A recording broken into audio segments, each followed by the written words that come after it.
Kinakain yung palong? God lang yun, ha? Ito yung palong. Parang first time ko lang dito sa direction na to. Sana pala doon ako dumaan para ma-experience ko man lang. Tatanong lang ako, lumang gapan din dito? Ang hirap. Ayan, hello sa inyo mga halabips. Nandito tayo ngayon sa Bulacan, maingay yata. Yan, nandito tayo ngayon sa Bulacan at para sa ride na to, ang punta natin ay sa Nueva Ecija. Kapitbahay lang naman yan ang Bulacan. At syempre kung saan sa Nueva Ecija, eh di sa Gapan. Malapit-lapit lang naman to kasi mula sa pinanggalingan ko sa Pandi, Bulacan, eh magkakasunod na lang yun eh. Bulacan tapos Nueva Ecija na. Eh unang bayan sa Nueva Ecija na dadaanan natin ay yung Gapan. Kaya mabilis-bilis lang to na biyahe, mga mahigit isang oras lang naman mula sa Pandi. Bala ko kasi na mapuntahan sa Gapan yung tinatawag nila na Lumang Gapan. May mga nagsasabi sa akin kasi na maganda daw doon, na yun nga, subukan ko kasi magugustuhan ko daw doon. Yun ang sabi nila ha. Pero eto malaman, parang nakakalula to eh. Itong flyover na to dito sa Plaridel Bypass Road. Ano kaya yun, no? Parang may nasusunog. Or parang may sinisigaan. Sana naman hindi wildfire yun, ano? Pero kasi naman, ang init naman talaga ngayon ng panahon. Kaya nga ito, bumiyahe ako mag-aalas 4 na para maiwasan ko yung tanghali. Ang hirap kasi kapag ka mainit talaga, talagang maya't maya, mauuhaw ka.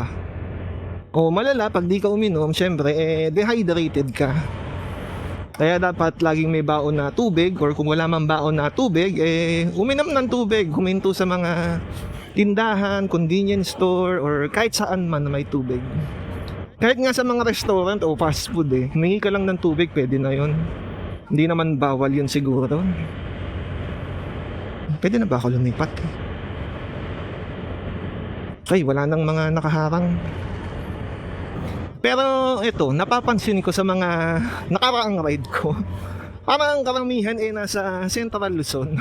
Hindi ko alam kung bakit Parang napapadalas ako ngayon sa Central Luzon. Kasi nung mga nakaraan, parang last year, parang karamihan puro mga South Luzon. Mga tipong Cavite, Batangas, Quezon, yun. Pero ito, ngayong taon, parang napapansin ko puro Central Luzon. Kaso lang, hindi ko napupuntahan yung iba pang part ng Central Luzon, tulad ng mga Bataan, Pampanga, tsaka yung Zambales. Hindi ko sila napupuntahan. Hindi ko alam kung bakit Or siguro nahihirapan akong humanap ng mga papasyalan doon. Wala kasi akong mahanap banda doon May kilala ako taga Bataan. Kaso lang, hindi naman pamilyar doon. Kaya ayun, kayo kung meron kayong maisasuggest na magandang pasyalan or puntahan doon sa mga bayan na yon, yung Pampanga, Bataan, Zambales, yan, pwede nyo i-comment dyan sa ibaba para baka sakali, di ba, mapuntahan ko naman. Kasi nahihirapan talaga akong maghanap doon Napakainit kahit na hapon na, hindi na ganun kataasan yung yung araw. Mainit pa din. Ang sakit sa sa muka. Pero syempre hindi ko kinakalimutan yung sunscreen or sunblock kung ano man ang meron. At essential yun syempre para sa akin, lalo na nagmumotor ako. Oo, parang bago to Dati wala to. Tapos yung mga huling punta ko, yung bakal na yan nandito lang sa gilid, hindi pa nakakabit. Ngayon meron na. Pero hindi ko alam kung anong arko yun, kung barangay ba yun or bayan. Pero siguro bayan kasi mukhang malaki-laki. Parang mukhang espesyal. So ayan, nandito na tayo ngayon sa Maharlika Highway. At syempre, dire-diretsuhin na lang tong daanan na to hanggang dumating sa Nueva Ecija at sa unang bayan niya, yun yung Gapan. Kaya naman, tara na. Sana may mabilis-bilis tong biyahe na to. Sana hindi matraffic. Ayan, 10 kilometers na lang yung Robinson. Kakaiba talaga yun. 44 kilometers, nasa Plaridel Bypass Road pa lang. May mga signage na agad sila. Ayan mga halabibs, andito na ulit tayo sa Gapan City. O diba, ang bilis lang. Smooth naman yung biyahe papunta rito. Hindi naman nagkaroon ng mga traffic, kahit na mga build up, hindi naman. Minsan lang, meron lang talagang mga parte ng kalsada na medyo malubak, katulad nung, yun, bago yung arko ng Nueva Ecija. Yun, may mga malubak na part doon, kaya lahat medyo bumabagal doon. Yun lang, na-stuck na ako dito sa tricycle. Buti na lang talaga, madaling sumingit-singit pag nakamotor. Kung hindi, ang tagal kong na-stuck sa mahabang pila ng mga sasakyan na nai-stuck sa likod ng mga tricycle. Pero kapag nagmamadali namang umuwi, nagrereklamo ko na ang late kasi na ipakayo, hindi ko maidala sa expressway. Ayun mo, laki ng motor ko ngayon ha. Scooter. Hindi ko alam kung anong scooter yun eh. Pero mukhang big bike. Baka yung ano yan, yung, hindi. Hindi kaya yun yung exciting. Ang galing nung kalsada nila dito oh. May nakaharang, vulcanizing shop. Part kaya yun ng ano nila, ng shop nila, itong kalsada na to. Hindi ko alam yung mga ganon, ano? Minsan ginagawa nilang, pagka nag-extend yung kalsada, nagdagdag ng linya, ang mangyayari doon, pwedeng maging parking yun o kaya extension ng mga tindahan or ng mga shop. Palaging ganon. Dito nga tayo.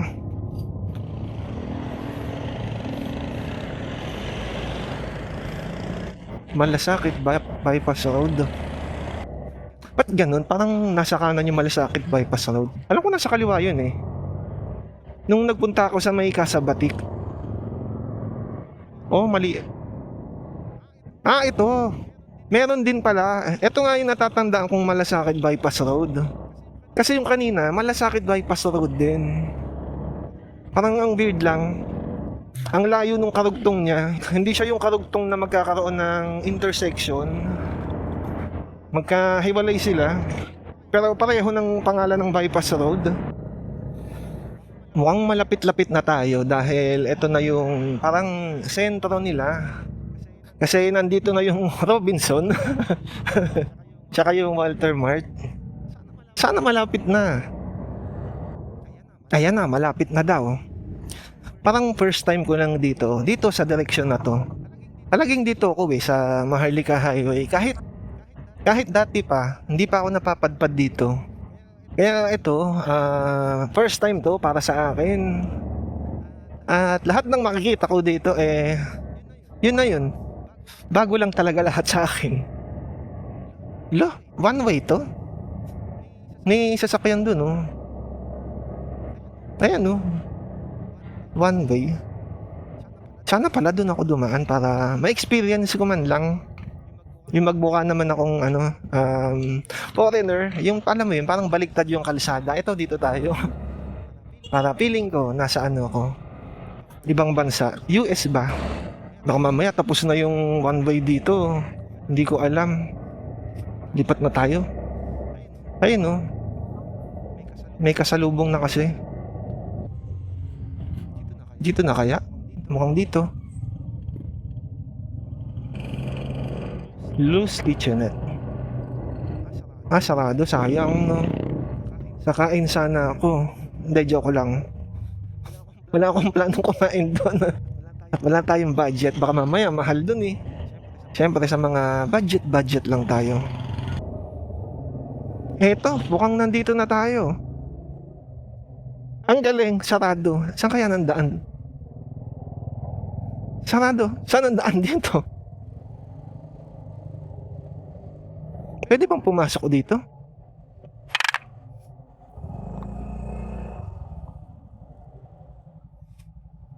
Pwede pumasok dito? Pwede? Ah, sige po. Pwede daw. Pwede daw dito. Kaso lang, parang bawal yata. At napakatagtag. Ang hirap. Labas nga tayo. Hanap ako ng mapaparadahan. Ito na tayo sa tinatawag na Lumang Gapan. Isang History Heritage District dito sa Gapan, Nueva Ecija.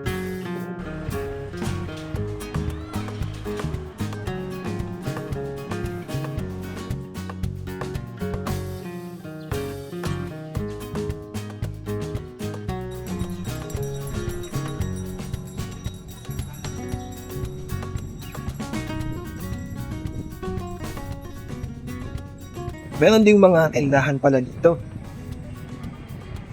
Kala ko puro ano lang, yung mga heritage site.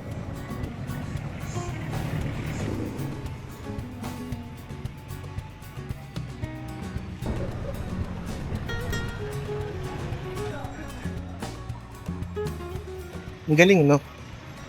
Kahit na iba na siya, yung katulad na to, school na siya. Yung labas niya, mukhang luma pa din. Mukhang luma talaga yung itsura niya, no? Dahil sa mga ilaw. Ay, mukhang sinauna. Pero tingin ko mas maganda dito kapag gumabi na kasi mas makikita na yung mga ilaw.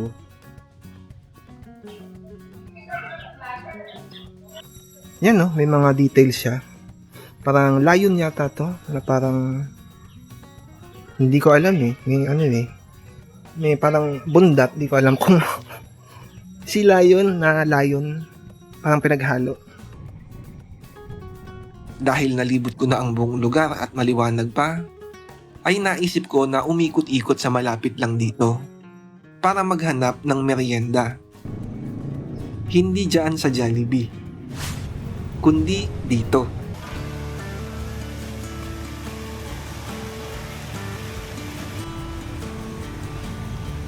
It's summer! It's summer!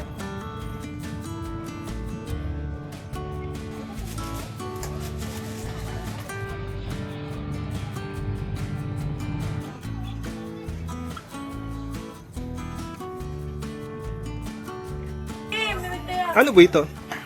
Penoy po. Penoy. Kala ko initlugan. Isa pong dugo. Ito ano po dito? Palong po. Palong? Ng manok. Kinakain yung palong? Si Uncle Frank, si Uncle Ito alam yun ha. Anong lasa nun? Matigas? Depende po sa pagkakalo. Pero malambot po siya. Masarap po. Para siyang jelly. Sige, patry ko yan. Ito, barbecue. Ito na lang po, barbecue. Sakto, mainit-init yung upuan.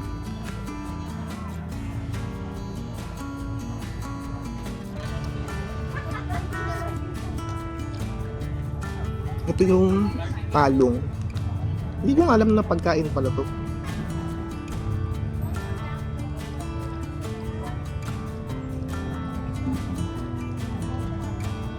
Parang kakaiba siya. Parang hindi ko gusto. Pero at least na try. Ito okay, barbecue. Ito pala yung night market. Akala ko part to ng Lumang Gapan. Tapos dito sa likod, yung plaza. Taba. Hindi ko alam kung bakit may taba sa dulo yung barbecue. Bakit nasa dulo?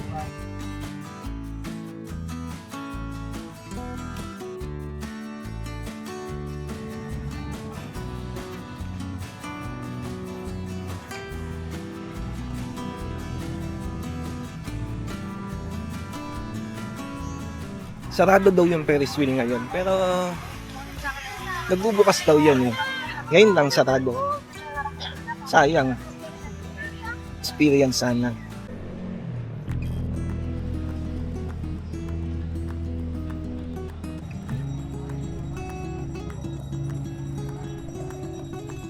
Medyo madilim-dilim na, kaya may mga ilaw na. Mas maganda to pag mas madilim. May ilaw na mas madilim. Alimin yung kalangitan lang.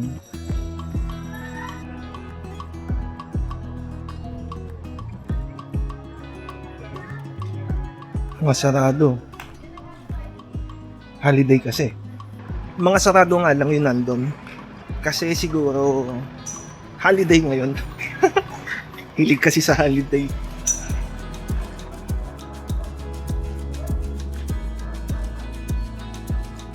Libre ang pagpasyal dito sa Lumang Gapan.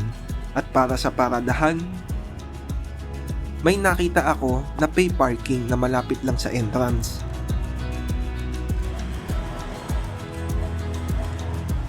Lumang Gapan daw yung tawag dito kasi dahil sa mga bahay dito na mga luma at kahit nasisira na nire-rebuild nila o tinatayo ulit nila na makaluma pa rin yung itsura.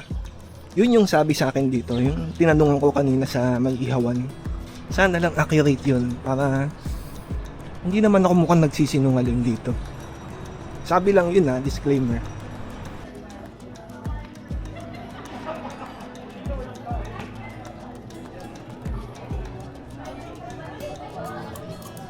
Parang lahat sila dito nagpapa-picture sa building na. Ang ganda naman kasi. Siyempre, dahil mag-isa lang ako, ay nakiusap ako na picturean ako. Nagagandahan kasi ako sa paligid kasi para kang bumalik sa panahon ng Kastila. So, yan ang mga halapips, uwian na. At ginabi na ako dito, pero maganda paggabi. So, yan na. Bye-bye na at hanggang sa susunod na ride ulit. Bye-bye.